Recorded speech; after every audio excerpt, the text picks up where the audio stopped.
That's just God's way of keeping your hand from having a dirty mouth.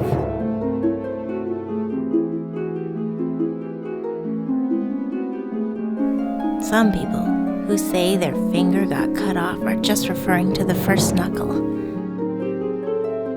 or even just the tip.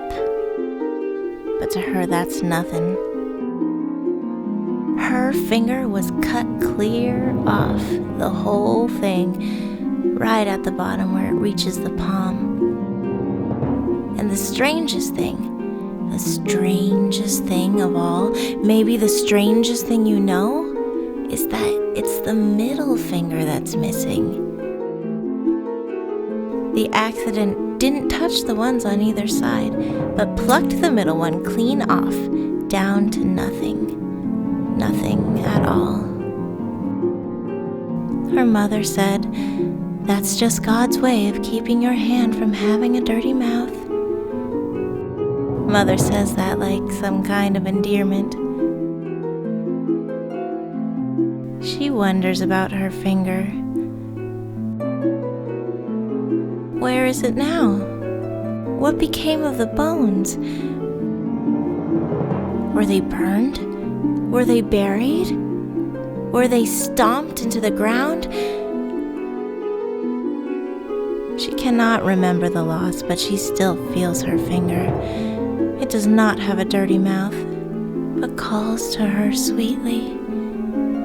Its voice not a song, but a peep, like a tiny chick. And as with the tiny chick's peep, she hears the sound of scratching in the background.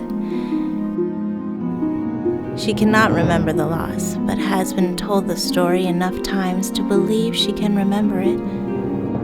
Or rather, she can picture it. She, a player in the movie about a girl losing her finger. The girl is 3. Did someone find that little finger?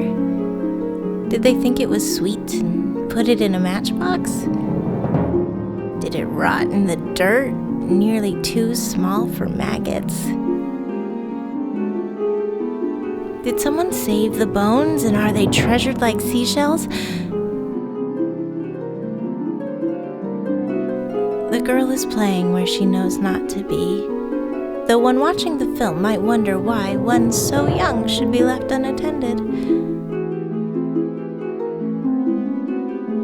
The setting is not a park, but rather an empty lot beside an apartment building.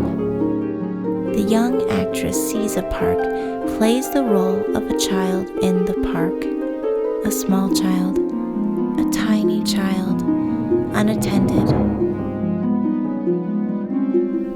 Is her finger in a jar filled with formaldehyde? Does it smell like chemicals? Dirt? Ash? Or nothing? They shot a number of scenes for the film, each with some variation. In one version, it is a vehicle that catches the finger. In another, an appliance. In one version, it is something sharp that takes the finger. In another, something crushes it. In the climax, the young actress portrays the mix of agony and will, using as her motivation the idea of being punished for playing where she knows, even at 3, she's not supposed to play. She tugs her hand away, the repercussion of an excised middle finger seeming less tragic at the time than a spanking did. The epilogue takes place in hospital whites like heaven, surrounded by nurses who care and doctors who shake their heads, questioning either the will of the little girl or the plausibility of the script more generally. What becomes of all the body parts, the lost limbs and other visible, familiar pieces? Is there some ceremony? Do they bury them? She has spent her life mourning her middle finger. Is there some partial funeral when some part of you is lost? She dismisses that idea. What with the time we'd spend standing around our own graves.